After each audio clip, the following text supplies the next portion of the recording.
Bonjour à tous, bienvenue à la revue d'actualité de ce vendredi 27 octobre. On démarre par la CAN 2023. Pour la prochaine édition de la Coupe d'Afrique des Nations, chaque équipe nationale devra fournir une pré-liste de 55 joueurs au mois de décembre. Liste capitale plus qu'aucun nom n'y figurant pas ne pourra pas apparaître dans la liste finale. Il n'aura droit qu'à 23 noms pour la phase finale de la compétition. Notons que lors de la précédente édition, en raison de la pandémie, la CAF avait autorisé les sélections à élargir leur groupe jusqu'à 28 joueurs. La tâche sera difficile pour les sélectionneurs qui devront ainsi limiter leur choix. L'équipe nationale du Sénégal, qui a déjà disputé son dernier match amical, a sans doute les premiers noms de sa prochaine liste. Aliou Cissé fera ses derniers ajustements lors de la fenêtre FIFA du mois prochain. Les Lions de la Teranga joueront le Soudan du Sud et le Togo, les matchs comptant pour les éliminatoires de la Coupe du Monde 2026. Toujours CAN 2023, blessé, Abdallah Nour file droit vers le forfait. Sorti au but de 24 minutes de jeu face à Quevilly Rouen Métropole samedi 2-2, il souffre d'une fracture qui nécessitera une opération.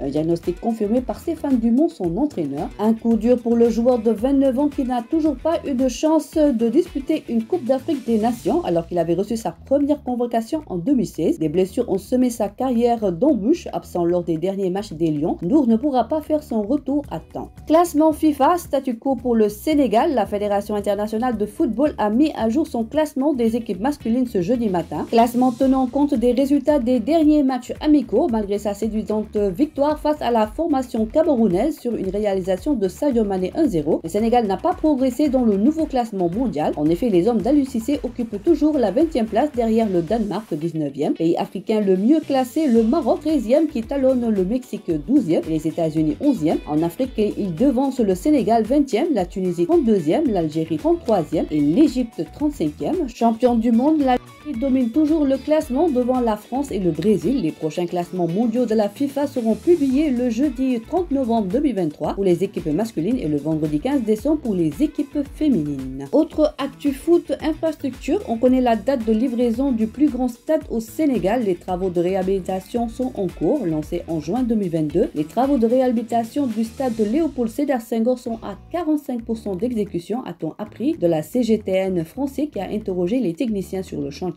D'ailleurs, il informe de la date de livraison de cette infrastructure sportive qui accueillait autrefois les grands événements sportifs du pays. Le stade devra être prêt à la date du 14 avril 2025. Ligue 1 du lourd pour les promus, quelques mois après la fin de l'édition précédente qui a vu Génération Foot sacré champion du Sénégal pour la troisième fois de son histoire. La Ligue reprend ses droits ce week-end. 7 matchs seront au programme. Les deux équipes promues vont entrer dans le vif du sujet dès cette première journée avec un déplacement à Teungueth et à Pékin. Au stade Amadou Barry de Guédiawaye, le Jaraaf de Dakar et Guédiawaye se frotteront d'entrée à partir de 16h30. L'autre rencontre qui se jouera ce samedi à la même heure opposera le récent vainqueur du trophée des champions au promu Diamono Fatick à Teungueth. Dimanche, 4 rencontres seront au menu avec l'entrée en liste de la championne en titre Génération Foot qui défiera le stade de Mour à Caroline Faye à 16h30. Parallèlement, sur la pelouse du stade Iba Mar Diop aura lieu un duel qui mettra aux prises l'US Gorée à Djambar de Saly. Pendant ce temps, l'AS Pikine accueillera l'autre promu, l'US Ouakam de Moustapha Seck, tandis que le Casa Sport recevra la Liguère de Saint-Louis, orphelin de leur stade actuellement en rénovation. Les Casacés vont accueillir leurs adversaires à Kolda. Voilà, c'est tout pour aujourd'hui. L'actualité sportive continue sur nos plateformes digitales. Quant à moi, je vous retrouve la semaine prochaine pour d'autres actus de nos Lions.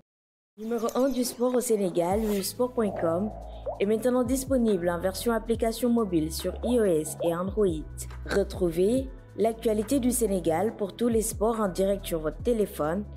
Football, lambe, basket, sport de combat, athlétisme et bien d'autres disciplines. Toutes les statistiques des championnats sénégalais, les matchs, les résultats, les classements à suivre en direct sur votre application Sport.